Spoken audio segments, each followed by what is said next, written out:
Today, I'm going to show a 2009 action, adventure, and fantasy film called Avatar. Spoilers ahead. Watch out and take care. In 2154, the Resources Development Administration or RDA recruits Jake Sully, a paraplegic and former Marine.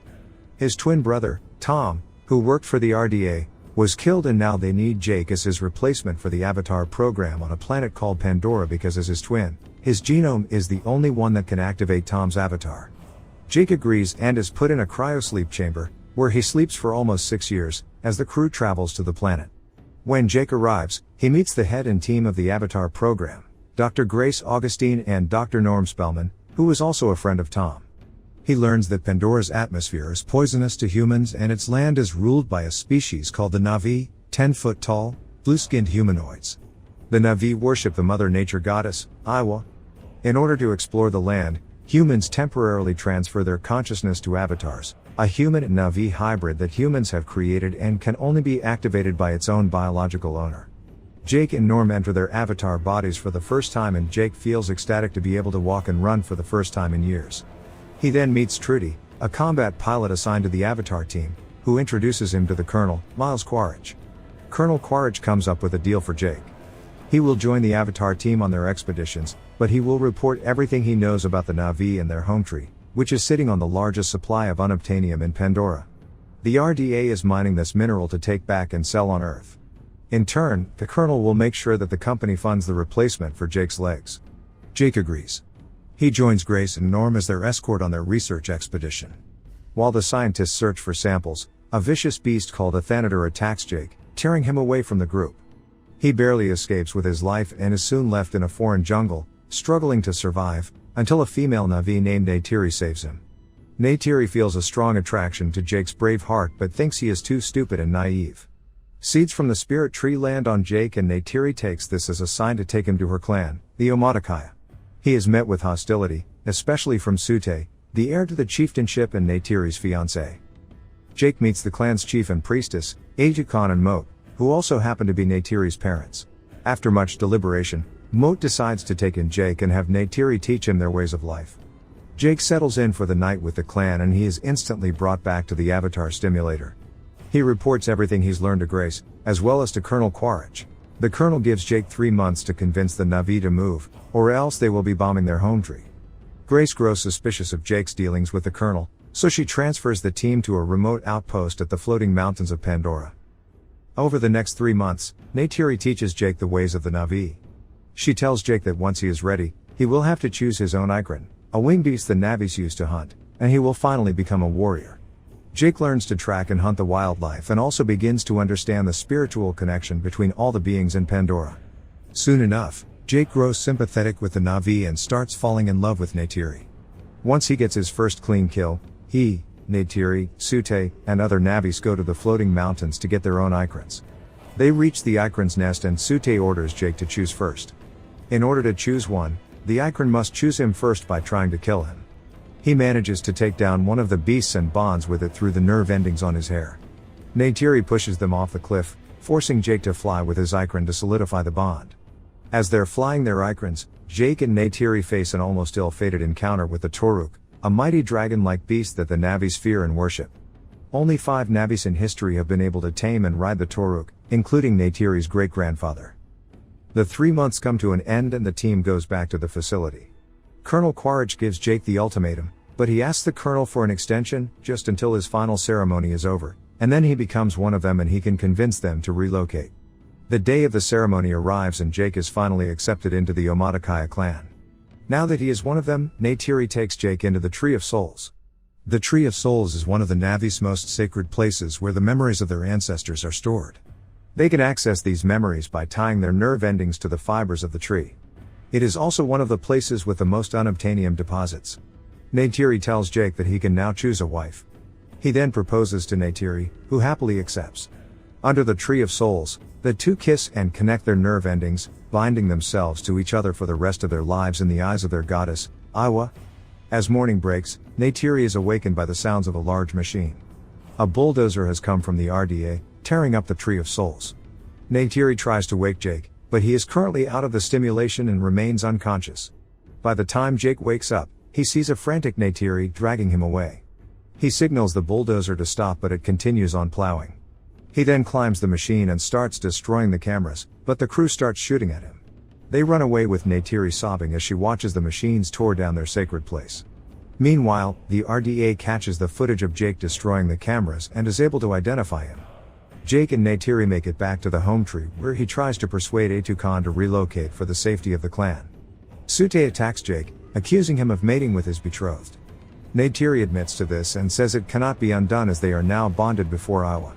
At their outpost, Norm tries to stop the soldiers as they pull Jake and Grace from the simulators, but it's too late. Jakes takes the opportunity to state his final plea, but he and Grace faint before he can say anything. They are brought back to the facility and Jake's true allegiance is revealed through a video log, stating that the Navis will never give up their home. Colonel Quaritch decides to pull the plug and bomb the Navis away from the home tree.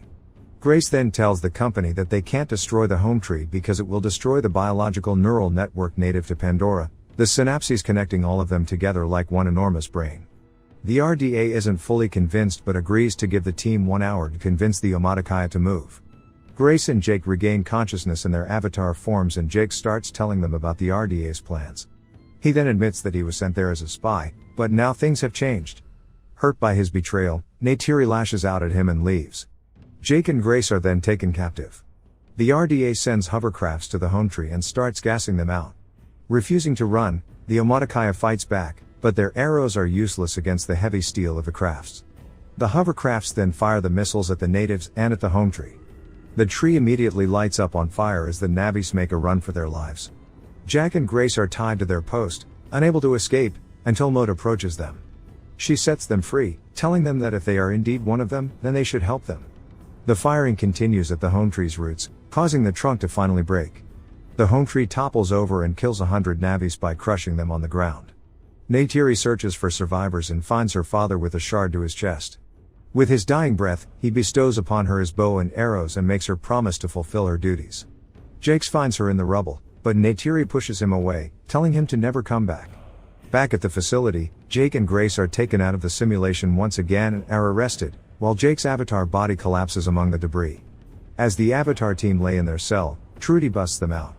They hijack one of the helicopters and escape. Unluckily, Grace takes a hit to the stomach. Jake patches her up as they make it back to their original outpost. They relocated higher up the mountains where the RDA can't get to it easily. Jake gets back into simulation and formulates a plan. Once he's back in his avatar form, he calls out his Ikran. Jake knows that there's only one way the Omaticaya will listen to him. Together, they hunt down the Toruk.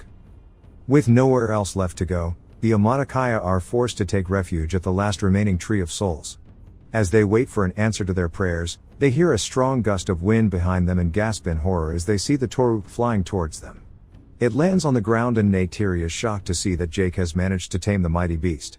This feat gains the awe and respect of the Navis. Jake asks Sute to join him in the fight against the humans and he agrees. Jake then brings Grace to the Navi, asking them to save her life.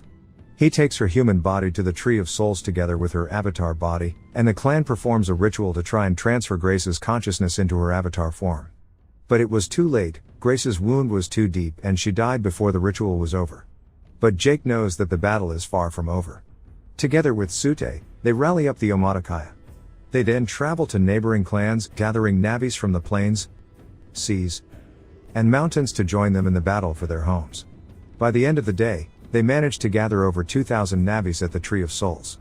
Through intel, Jake learns the RDA's plans to bomb the Tree of Souls.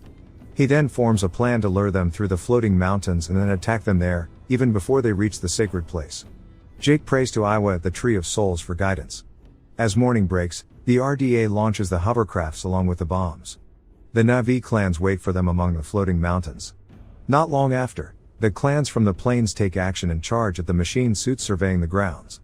The Navis take the first fire, flying around the hovercrafts and shooting them down with their arrows.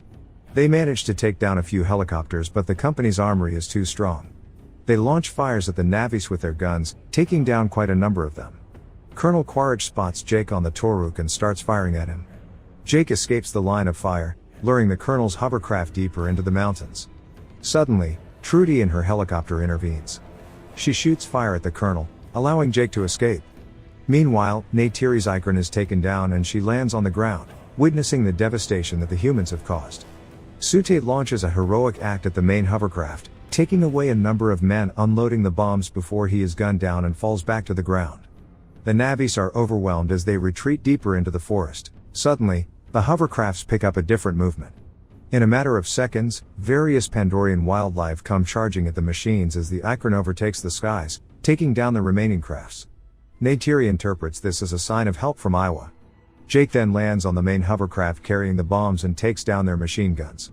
He runs around the craft expertly avoiding fire and launches a grenade at one of the engines. The craft goes down and blows up among the mountains. He launches several more grenades at the Colonel's craft, but Quaritch manages to escape using a mechanical suit. The grenades blow up and Jake is tossed back into the sky and lands back to the ground. The Colonel survives the blow and starts hunting down the outpost. Quaritch reaches the location of the simulators just in time as Neytiri makes a launch at him. Quaritch takes her down and traps her beneath the trunks of a tree. As he's about to stab her, Jake appears and fights him. Jake is able to hold him off, breaking his knife and the protective glass around the suit. The Colonel gasps for air and then starts targeting Jake's real body instead.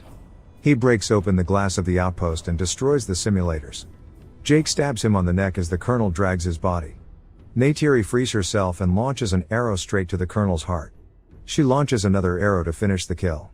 Meanwhile, Jake emerges from the simulator, dragging his body to reach for the air mask. The poisonous air knocks him out and he's unable to breathe. Neytiri realizes what's happening and she climbs inside the outpost and puts the air mask on Jake. She sees his real body for the first time and they hold each other close. Back in his avatar form, Jake and Neytiri find Sute, who begs Jake to kill him off so that he would die a noble death. As he takes his last breaths, Sute acknowledges Jake as his brother and passes the chieftainship to him. Jake accepts this with gratitude. The war is now over and the Navis have won. The facility is destroyed and the humans are sent back on their ships to Earth. Jake, Norm, and a few other humans are given permission by the Navis to stay. Jake is now crowned as the new chief of the Omadakaya clan. On his new birthday, he is taken to the Tree of Souls with Neytiri where they perform a ritual, transferring his consciousness to his new avatar body. Subscribe to watch more videos like this. Turn on notifications. And leave a like, it really helps the channel out. Thank you for watching.